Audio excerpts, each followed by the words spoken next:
ఏమండి? వచ్చే అన్నయ్య వచ్చేస్తున్నాడు. అసలు విషయం తేలిపోవాలి. జాడిని వదిలిపెట్టండి. ఊరుకుంటే లాభం లేదు.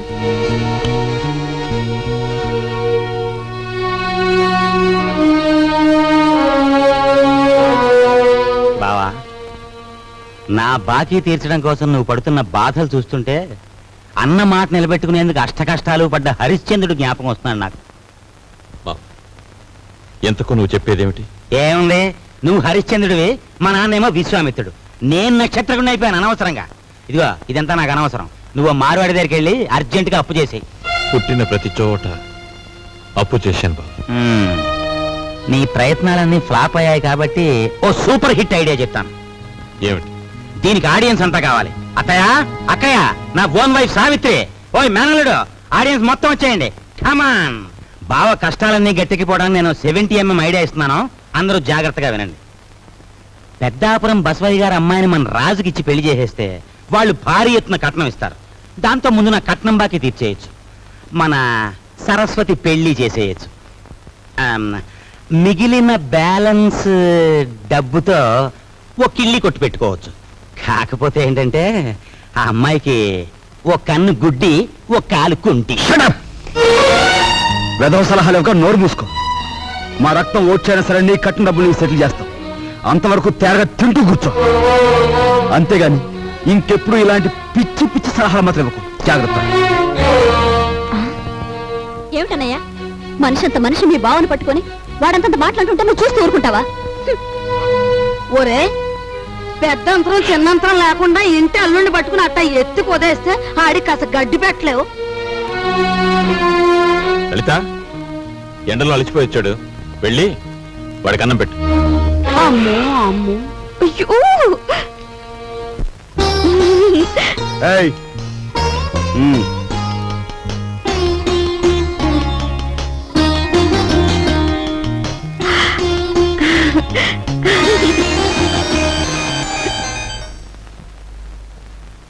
ఏమండి, మీ ఎలకలతో పనే ఉందండి.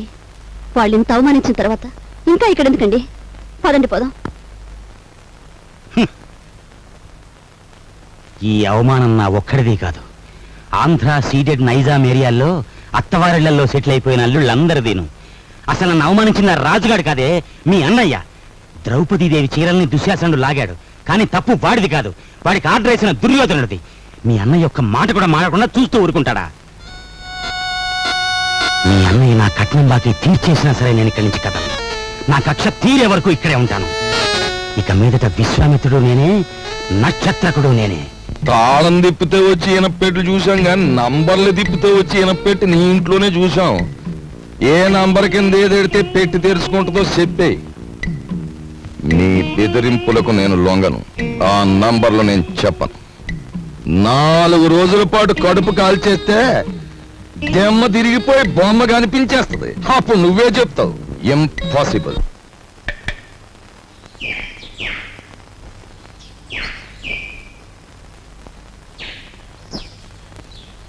ఈ కుండంతా 4 రూపాయలమ్మా. 40 పైసల కుండ 4 రూపాయలా? ఇదేం బంగారం కుండ? ఆయన తొక్కేది మట్టా బంగారమా? ఇంతైతే ఎవరు కొంటారు? వద్దులే, వస్తా. కుమారరావణ దగ్గర నీ ఉద్యోగం ఏమిటట?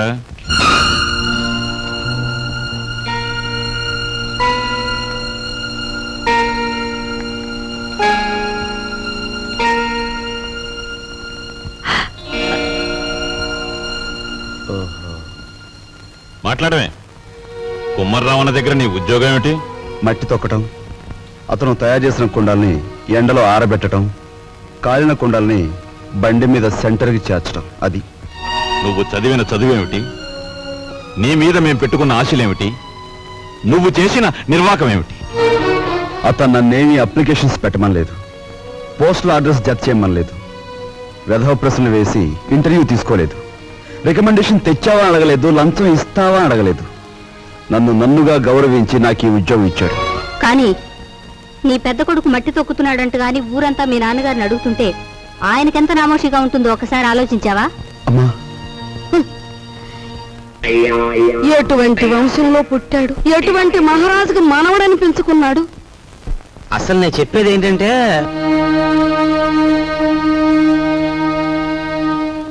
ఇలాంటి అప్రదిష్ట పనులకు తలపెడితే ఈ ఇంట్లో ఇంకా పెళ్లి కావాల్సిన పిల్లలు ఉన్నారు.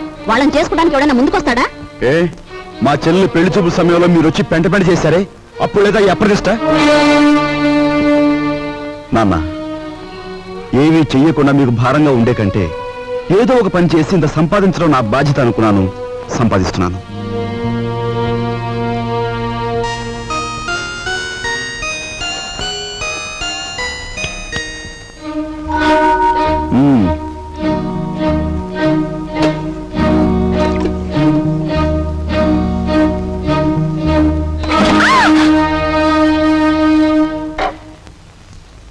అక్కడ మట్టి తొక్కుతున్నట్టు ఇంట్లో ఎందుకు చెప్పు?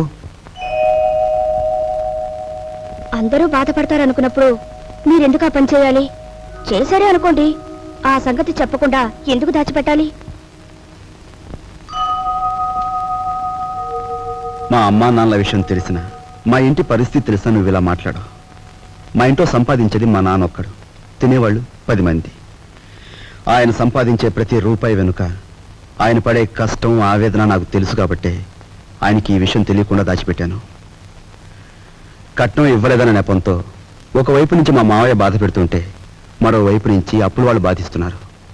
ఇలా ఇంటా బయట అనేక బాధలతో నలిగిపోతున్న మా నాన్నగారికి ఒకరోజు దారిలో 5,000 రూపాయలు దొరికాయి.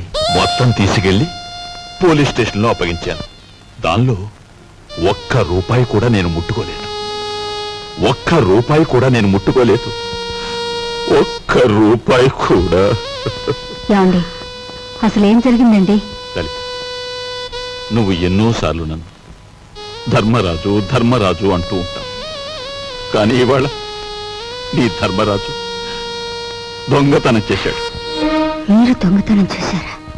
అవును లలిత, అందులో 10 రూపాయలు కాజేశాను. ఏమండి, ఎందుకు తెలుసా? మన అబ్బాయి ఉద్యోగానికి అప్లికేషన్ పెట్టడానికి. ఎన్నడూ రాని ఉద్యోగం ఈసారైనా వస్తుందేమోనన్న ఆశ. లలిత, ఇంకెప్పుడు నన్ను ధర్మరాజు అని పిలవకు. లేదండి, ఇప్పుడు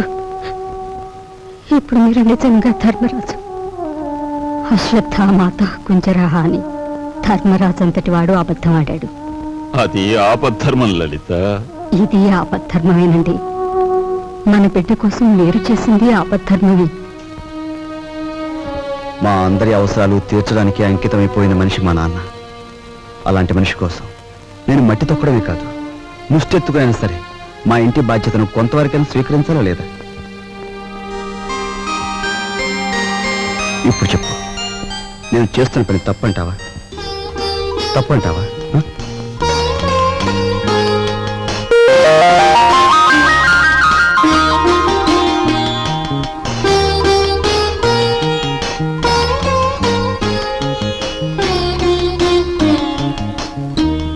ఆ విధముగా రామలక్ష్మణులు అడవికి బయలుదేరిన వారు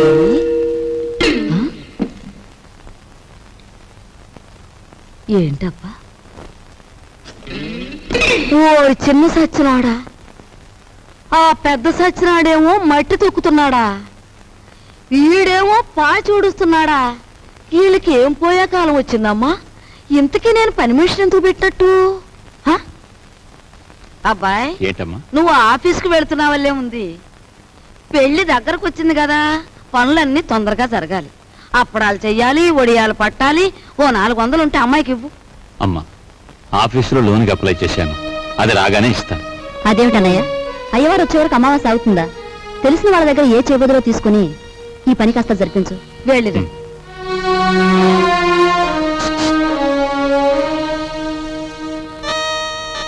ఏమిటండి? నీకు మధ్య ఏమన్నా పోయిందా? మన బాకీ తెచ్చుకున్న వాళ్ళని పెళ్లి పనులు చేసుకోమంటావేంటి? అయ్యో రామ, పెళ్లి చూపుల రోజు మీరేమన్నారు? మా కట్నం బాకీ తెచ్చకుండా ఇంట్లో ఏ శుభకార్యం జరగడానికి వీల్లేదన్నారా? ఇప్పుడు ఈ పెళ్లి జరిగిందనుకోండి, దానికి ముందు మన బాకీ తీరుస్తారన్నమాటేగా. అమ్మని, నువ్వు అసలు రాజకీయాల్లో దిగాల్సిందానివే, పొరపాటున నన్ను కట్టుకున్నావు. సమయానికి వచ్చారే పిల్లలారా, మీ పెళ్లి పనులు మేము అందుకోవద్దు, అలాగే మా ఇంట్లో పనులు కూడా. రండి రండి.